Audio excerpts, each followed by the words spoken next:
नमस्कार साथियों, देखिए यूडेस प्लस पोर्टल पर टीचर से संबंधित जो डाटा प्रविष्टि है उसके संबंध में आज हम चर्चा करेंगे। वीडियो में टीचर से रिलेटेड डाटा के डिटेल पर हम उस पर चर्चा करेंगे। तो जैसा आपको अभी स्क्रीन पर दिख रहा है, हम 1 से 12 के एक स्कूल में भी लॉगिन है और यहाँ पर हम टीचर से रिलेटेड ये डाटा आपके सामने ओपन है। जैसे कि आपको दिख रहा है यहाँ पर कुछ रेड कलर में भी आपको दिखाई दे रहा है। हम इसके बारे में भी चर्चा करेंगे। ये हमने एक जानकारी भरकर आपको बताने के लिए एक एग्जाम्पल के तौर पर हमने जानकारी भरी है। ये जानकारी जैसे कि आपको दिख रहा है, सबसे पहला शिक्षक कोड। तो टीचर से रिलेटेड डाटा साथियों बहुत महत्वपूर्ण डाटा है ये।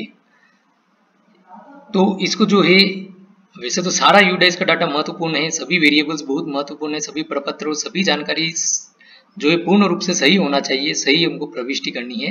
किंतु फिर भी जो है यहाँ पर हम अभी सिर्फ टीचर की बात कर रहे हैं, इसलिए टीचर से रिलेटेड जो भी आप जानकारी भरें, आप स्वयं भर रहे हो एज ए टीचर या एज एचएम, या यदि आप अन्य किसी स्तर पर डाटा प्रविष्टि करा रहे हैं तो जो भी डाटा प्रविष्टि आप सामने वाले को दें वो पूरी सही दें, निर्धारित प्रारूप में आप जानकारी दें। हम ये भी इंश्योर करें कि जो भी डाटा प्रविष्टि उनके द्वारा की जा रही है वो सही है। आप बाद में इसका डाटा प्रविष्टि होने के बाद में डाटा को सर्टिफाई करने से पहले एक बार आप आपके प्रत्येक टीचर से और यूडेस के हर एक वेरिएबल की पूर्ण जानकारी आप एक बार देखें। इसमें आपको सुविधा अवेलेबल है यूडेस प्लस पोर्टल पर कि डाटा प्रविष्टि करने के बाद में आप उस डीसीएफ को डाउनलोड कर सकते हैं, स्कूल रिपोर्ट कार्ड डाउनलोड कर सकते हैं, उसको देख सकते हैं आराम से, उसको पढ़कर यदि कहीं पे त्रुटि सुधार करना है तो सुधार करके फिर आप उसको सर्टिफाई करें। ठीक है साथियों, तो हम टाइम जो है वेस्ट नहीं करते हुए सीधा अपन शिक्षक की जानकारी पर आते हैं। जैसे कि पहले नंबर पे आपको कोड दिख रहा है, यहाँ पर टीचर का कोड डालना है। प्रत्येक गवर्नमेंट टीचर का एक कोड होता है। यदि अशासकीय टीचर हैं तो हो सकता है उनका कोड नहीं हो, तो आप इसको जो है छोड़ सकते हैं, ये ऑप्शनल है। इसी टाइप से नाम, जो भी नाम है यहाँ पर पूरा नाम आएगा। टीचर का first name, middle name, last name है तो पूरा आएगा, फर्स्ट नेम और लास्ट नेम है तो भी पूरा आपको दर्ज करना है यहाँ पर। उसी टाइप से यहाँ पर जो है जेंडर बताया हुआ है, जेंडर जो भी है हमको ऑप्शन अवेलेबल है, यहाँ पर आप सिलेक्ट करेंगे।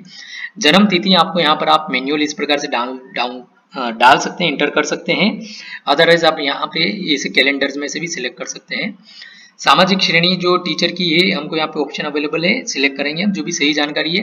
अध्यापक का प्रकार, जो भी टीचर का प्रकार है, यहाँ पर इतने प्रकार से टीचर के टाइप बताए हुए हैं हमको, जो भी सही जानकारी हम यहाँ पर सिलेक्ट करेंगे।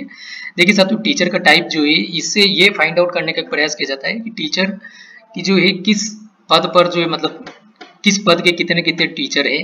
तो और उससे ये भी फाइंड आउट करने का प्रयास किया जाता है कि ये कौन कौन सी कक्षा के लिए इनकी नियुक्ति हुई है। तो आप इसमें जो भी जानकारी है सही जानकारी दर्ज करेगा, ठीक है। फिर उसके बाद में जो है यहाँ पर नियुक्ति की प्रकृति दी हुई है, रेगुलर, कॉन्ट्रैक्ट, गेस्ट फैकल्टी वगैरह। तो आपको जो भी जानकारी यहाँ पर सही दर्ज करनी है। और यहाँ पर वैसे जनरली एमपी में रेगुलर का ही बताया हुआ है। इसी प्रकार से सेवा में कार्यभार ग्रहण करने की तिथि दिनांक, देखिए यहाँ पर हमने डेट ऑफ बर्थ 26/11/82 डाली थी, ठीक है। और यहाँ पे सेवा में कार्यभार ग्रहण करने की तिथि भी हमने 26/11/82 डाली।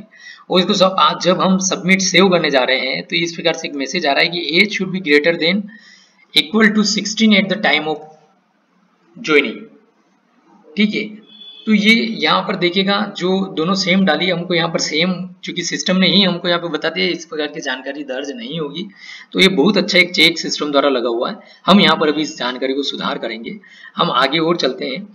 उच्चतम शैक्षणिक योग्यता, जैसे सपोज किसी टीचर की आपने डाल दी है सेकेंडरी, किसी भी स्तर पर डाटा प्रविष्टि, हम यूं नहीं बोल रही है जानबूझ के या किसी प्रकार से, बाय मिस्टेक भी हो जाती है, लेकिन हमको ध्यान रखना है ऐसी मिस्टेक नहीं हो। खैर सिस्टम में भी चेक लगे हुए हैं, हम अभी वो भी देखते हैं। तो जैसे यहाँ पे उच्चतम शैक्षणिक योग्यता, एक हाईएस्ट क्वालिफिकेशन, एकेडमिक क्वालिफिकेशन हमने यहाँ पे टीचर की सपोज यहाँ पर एक बताने के लिए डाला है, यहाँ पे सेकेंडरी हमने डाला है। और उच्चतम व्यावसायिक योग्यता जैसे हमने बीएड डाला है, तो ये जानकारी दोनों मैच नहीं करती है, क्योंकि 10वीं पढ़ा हुआ टीचर बीएड नहीं कर सकता है, ये आप भी जानते हैं, मेरे से अच्छे से आप जानते हैं। तो इस कारण से ये जानकारी यहाँ पर गलत है। दोनों जानकारी जो है एक दूसरे से मैच नहीं कर रही है। तो ये यहाँ पर हमको इन बातों का ध्यान रखना है विशेष, कि इस प्रकार की जानकारी नहीं हो, क्योंकि ये हमारी क्वालिटी, हमारे डाटा की क्वालिटी पर सवाल उठाती है। तो इन चीजों का हमको ध्यान रखना है। और इसी टाइप से हम ये भी देखते हैं कि यदि आपने 9 नंबर में हाईएस्ट एकेडमिक क्वालिफिकेशन जैसे सेकेंडरी डाली और यहाँ पर अंग्रेजी विषय के अध्यापन का स्तर आपने हायर सेकेंडरी कर दिया, तो भी सिस्टम, जब हम सेव करने जा रहे हैं, सिस्टम ने हमको इन्फॉर्म कर दिया यहाँ पे कि लेस और equal to highest academic qualification, कि यहाँ पर जो अंग्रेजी विषय आप बता रहे हैं हायर सेकेंडरी का, तो ये आपकी उच्चतम शैक्षणिक योग्यता से अधिक है। तो या तो जो ये 9 नंबर का कॉलम सही है तो ये 16 नंबर का कॉलम गलत है, और 16 नंबर का सही है तो 9 नंबर का गलत है। तो ये हमको यहाँ पर सुधार करना है, ठीक है। इसी प्रकार से हमने यहाँ पे ग्रेजुएट डाल दिया भाषा में, तो ये भी गलत है, यहाँ पर इसमें भी सिस्टम ने हमको बता दिया।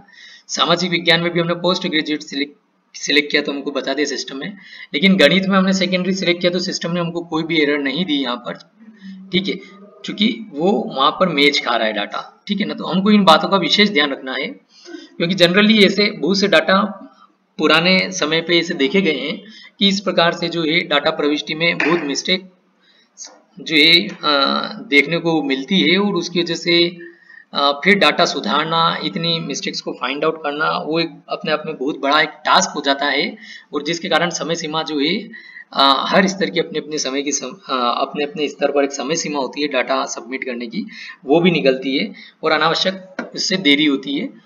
तो यहाँ पर हमको इन बातों का ध्यान रखना है, ठीक है। तो ये यहाँ पर जैसे भी सिस्टम ने हमको चेक नहीं बताया, लेकिन इन बातों का भी ध्यान रखना है कि ये जो भी जानकारी आप डालें, हमको ऐसा नहीं कि सिस्टम हमको गलती बता देगा, इसके लिए हमको वेट नहीं करना है कि अभी अपने को जहां जहां पर जो है डालना है वो डाल दिया और सिस्टम हमको गलती बता देगा कहीं पे होगी तो, और आगे बढ़ गया तो मतलब हमारा डाटा सही है, ऐसा नहीं है। ये जहां पर चेक लगा वहां पे तो सिस्टम आपको इन्फॉर्म कर देगा, लेकिन जहां पर नहीं लगा है वहां पर तो फिर आपका डाटा वो गलत ही चला जाएगा आगे। तो हमको ऐसा नहीं करना है, जो भी जानकारी आप प्रविष्ट करें सही करें। और यदि किसी प्रकार का किसी स्तर पर आपको कहीं पर भी डाउट है तो आप आपके जो भी हेड हैं उनसे आप संपर्क कर सकते हैं, अलग अलग लेवल पर अलग अलग ऑफिसर्स वगैरह उनसे संपर्क कर सकते हैं, बिल्कुल आपको उसके संबंध में गाइडेंस मिलेगा। और यदि आपको इसमें टीचर से रिलेटेड कुछ पूछना है तो कमेंट बॉक्स में कमेंट करके भी हमसे जो है हमको बता सकते हैं। इसी प्रकार से यहाँ पर स्तर पर नियुक्त वैकल्पिक, ये भी ऑप्शनल है, यहाँ पर जो है जानकारी दी हुई है कि किस स्तर पर जो है टीचर की नियुक्ति हुई है। तो यहाँ पर जैसे देखिएगा फर्स्ट देकर प्राइमरी टीचर, सेकेंड है ट्रेंड ग्रेजुएट टीचर, और यहाँ पे पोस्ट ग्रेजुएट टीचर है। तो इन बातों का हमको ध्यान रखना है, क्योंकि ये जैसे हमने अभी आपको बताया था 6 नंबर अध्यापक का प्रकार, इसी प्रकार से 11 नंबर, 12 नंबर, 13 नंबर, तो इनसे एक ये फाइंड आउट करने का भी अलग अलग लेवल पर प्रयास किया जाता है कि वास्तविकता में किस पद के कितने टीचर्स हैं और किस सब्जेक्ट को कितने टीचर पढ़ा रहे हैं।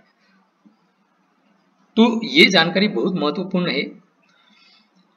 तो इस कारण से हमको ये बड़ी सावधानी से जानकारी भरना है कि किसी भी स्तर पर डाटा अलग अलग प्रकार से कहीं पर भी मांगा जाए, कहीं पर भी निकाला जाए, आपके विद्यालय का डाटा सही हो, कोई आपको ये नहीं कह सके कि आपके डाटा में गड़बड़ है कि क्या है, ठीक है। तो इन बातों का आप विशेष ध्यान रखिएगा कि ये डाटा सिर्फ आपके लिए ही नहीं, ये बल्कि ठेठ जहां तक डाटा जा रहा है आपका अलग अलग लेवल पर सभी के लिए बहुत महत्वपूर्ण है, और इसके आधार पर ही बहुत सी प्रकार के एनालिसिस होते हैं और बहुत सी प्रकार की हो सकता है कुछ प्लानिंग वगैरह भी बनती हो। हम नहीं बोलेंगे कि क्या क्या इसमें अलग अलग क्या होता है, लेकिन चूंकि डाटा कलेक्ट किया जा रहा है तो उसकी कहीं कहीं पर रिक्वायरमेंट होगी, ठीक है। तो इसके बाद में यहाँ पर हम जैसे विषय के संबंध में नियुक्ति, ये यहाँ पर जिस विषय पर टीचर की नियुक्ति हम वो सिलेक्ट करेंगे। यदि आप सपोज यहाँ पर प्राइमरी टीचर पर आपकी नियुक्ति हुई है तो प्राइमरी के लिए ऑल सब्जेक्ट पर ही नियुक्ति होती है, लेकिन जैसे यहाँ पे मिडिल या हाई सेकेंडरी वगैरह के लिए आपकी नियुक्ति हुई है तो पर्टिकुलर किसी सब्जेक्ट के लिए आपकी नियुक्ति हुई होगी, आपको वही सब्जेक्ट यहाँ पर दर्ज करना है। ऐसा नहीं कि आप जो भी सब्जेक्ट पढ़ा रहे हैं आप वो दर्ज कर दें, इस बात का भी आपको ध्यान रखना है। तो जिस सब्जेक्ट में आपकी नियुक्ति हुई है, जो पोस्टिंग हुई जिस सब्जेक्ट के लिए, भले ही आप हो सकता है अभी कुछ दूसरा सब्जेक्ट पढ़ा रहे हो, लेकिन जिस पर नियुक्ति है आपको यहाँ पर वो ही दर्ज करना है। फिर इसके बाद में 14A के अंदर जो सब्जेक्ट आप पढ़ा रहे हैं, मुख्य विषय 1 जिसको आप पढ़ाते हैं, तो जो पहला सब्जेक्ट, जो मेन सब्जेक्ट आपका पहला जिसको आप पढ़ाते हैं वो यहाँ पर आ जाएगा। इसी प्रकार से दूसरा भी आ जाएगा। इसी प्रकार से आपके वर्तमान स्कूल में पद स्थापना, तो ये देखिएगा यहाँ पर ऊपर एक आया था कि 8वें नंबर पर सेवा में कार्यभार ग्रहण करने की तिथि, तो यहाँ पर आपकी फर्स्ट डेट ऑफ ज्वाइनिंग आ जाएगी, आपने एज अ टीचर जब ज्वाइन किया था। इसी प्रकार से 15वें नंबर पर जो ये हो सकता है आपका ज्वाइनिंग के बाद में ट्रांसफर हुआ हो, तो जो आप अभी जिस स्कूल में पढ़ा रहे हैं उस स्कूल में आपकी जो है पद स्थापना कब की है वो यहाँ पे आ जाएगा। यदि ऐसा है कि आपने जब से जहां पर ज्वाइन किया वहीं पर है, आपका कोई ट्रांसफर नहीं हुआ, तो वो डेट यहीं पे आ जाएगी। यदि ट्रांसफर हुआ है तो यहाँ पर जो ट्रांसफर के बाद में जब जो आपकी पद स्थापना ज्वाइन वगैरह आपने किया है तो वो डेट यहाँ पर आएगी। तो इस बात का हमको ध्यान रखना है। इसी प्रकार से गणित विषय में अध्ययन का स्तर आपका क्या रहा है वो आपको यहाँ पर दर्ज करना है। जैसे कि आपने यहाँ पर सेकेंडरी दर्ज किया तो यहाँ पर आपको ध्यान रखना है, उसको देखते हुए या वहां पर आप एक बार देख ले, ध्यान रख ले कि आप जो जानकारी डाल रहे हैं हाईएस्ट एकेडमिक क्वालिफिकेशन वो सही है नहीं है, ठीक है। तो उसके बाद में आप यहाँ पर जानकारी दर्ज करेंगे जो भी है। हम अभी इसको सुधार देते हैं, ये इसको सेकेंडरी कर देते हैं, इसको सेकेंडरी कर देते हैं, यहाँ पर भी हम सेकेंडरी कर देते हैं, हायर सेकेंडरी नहीं लेगा। विकलांगता का कोई प्रकार है तो यहाँ पर डालेंगे आप, अदरवाइज नॉट एप्लीकेबल हो जाएगा। CWSN अध्यापन के लिए प्रशिक्षित है तो हाँ आ जाएगा, अदरवाइज नहीं आएगा। कंप्यूटर के उपयोग तथा कंप्यूटर के जरिए अध्यापन में प्रशिक्षित है तो हाँ आएगा, अदरवाइज नहीं आ जाएगा। प्राप्त किया गया प्रशिक्षण, आपके द्वारा जो भी सब प्रशिक्षण प्राप्त किया गया कोई, तो यहाँ पर ऑप्शंस आपको अवेलेबल है, तो यहाँ पर जो है आप उसको सिलेक्ट करेंगे। प्रशिक्षण की आवश्यकता आपको जो है आप यहाँ पर सिलेक्ट करेंगे, रिक्वायरमेंट नहीं है तो नॉट रिक्वायर्ड कर देंगे। अदर जो आपको यहाँ पर ऑप्शन नहीं मिल रहा है तो अदर सिलेक्ट कर लेंगे। इसी प्रकार से गत शैक्षणिक सत्र जैसे आप 21-22 का डाटा भर रहे हैं तो यहाँ पर स्पष्ट बताया हुआ 20-21 में प्राप्त आपके द्वारा सेवाकालीन प्रशिक्षण प्राप्त किए गए हैं, आप उनकी संख्या डाल देंगे। अलग अलग स्तर पर ने आपने कितने दिनों का प्रशिक्षण प्राप्त किया है। मोबाइल नंबर में जो भी आपका मोबाइल नंबर है आप यहाँ पे प्रविष्ट करेंगे। ऐसा नहीं आप 0000 या 999999123456 इस टाइप से डालें, जो भी सही जानकारी आप वही डालें। ईमेल यदि है तो आप डालेंगे, अदरवाइज इसको छोड़ सकते हैं।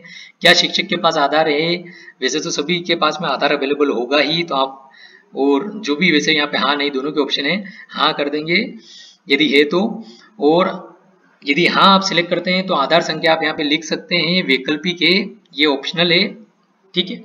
अब हम इसको जमा करें और अगला पर हम जाते हैं। हमने ये भी एक दो जगह सुधार नहीं किया है, हमको फिर से सिस्टम हाईलाइट करेगा उन जगहों को, तो हम यहाँ पर उनको देखते हुए आगे बढ़ते हैं। देखिए साथियों, इसमें एक चीज और यहाँ पर देखिएगा 11 नंबर, ये जैसे 12 नंबर में क्लासेस टॉट में यदि सपोज आपने अभी जैसे अपर प्राइमरी सिलेक्ट किया हुआ है तो यहाँ पर जो आपको फर्स्ट नंबर का ऑप्शन है ऑल सब्जेक्ट वो आपको अवेलेबल नहीं हो रहा है, और इसके अलावा और बाकी पॉइंट हमने नहीं देखे हैं, लेकिन ऑल सब्जेक्ट का आपको अवेलेबल नहीं हो रहा है। तो यहाँ पे इस बात का विशेष ध्यान रखिएगा।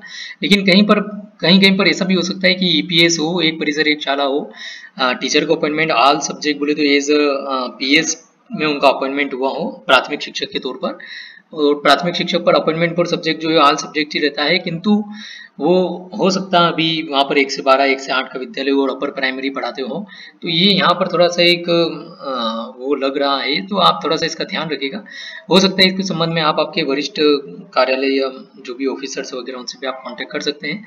यहाँ पर जैसे हमने ये भी ट्राई किया है कि यहाँ पर अभी ऑल सब्जेक्ट नहीं दिख रहा है, यदि हम इसको प्राइमरी ओनली कर देते तो जैसे बैकग्राउंड में अपडेट होगा देखिए आपको यहाँ पर अभी प्राइमरी ओनली सिलेक्ट शो होने लग जाएगा।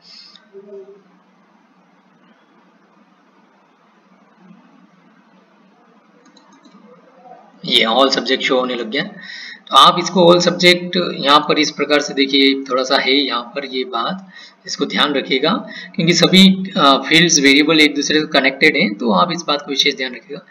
और यहाँ पर उसके बाद में आप जो भी जैसे हम सपोज अभी यहाँ पर ये सब्जेक्ट भी सिलेक्ट करते हैं,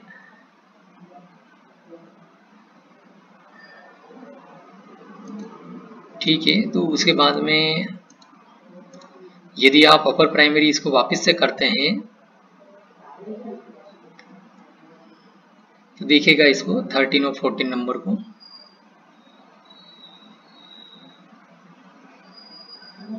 ये वापस से जो सिलेक्ट आ जाता है, चूंकि ऑल सब्जेक्ट इसमें नहीं है इस कारण से, तो ये फील्ड वेरिएबल एक दूसरे से कनेक्टेड है। आप इनका विशेष ध्यान रखते हुए जो है डाटा प्रविष्टि करेगा, कहीं पर कोई किसी प्रकार की गलती नहीं हो।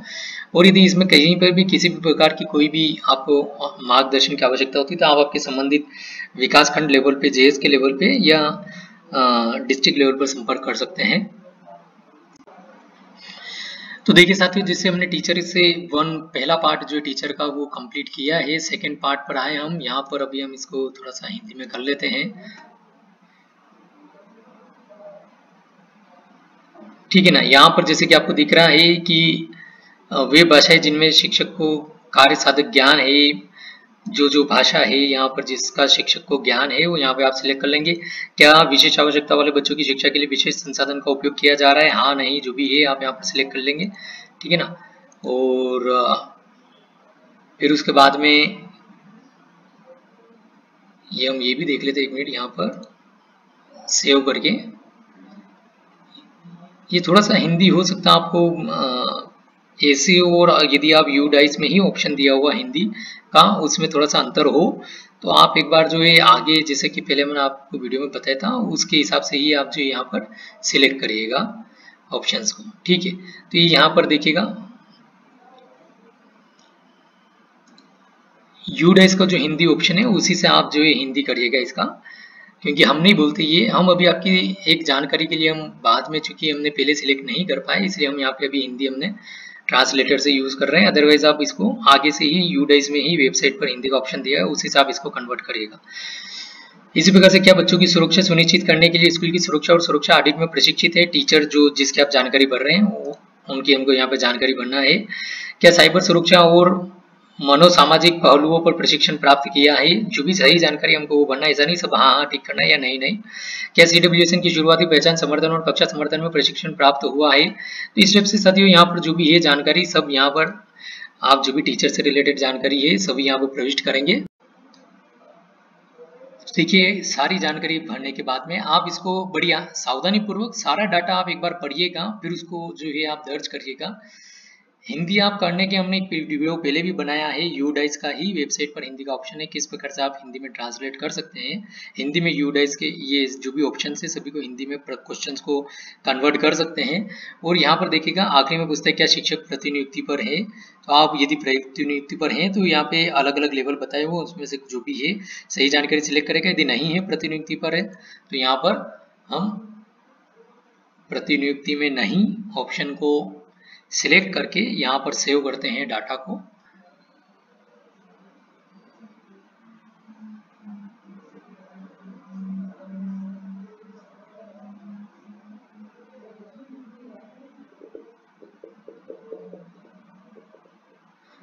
तो देखिए इस प्रकार से टीचर से रिलेटेड डाटा सेव हो जाता है, यहाँ पे हमको सक्सेसफुल का मैसेज आ जाता है। तो आई होप आपको वीडियो जो है अच्छा लगा होगा।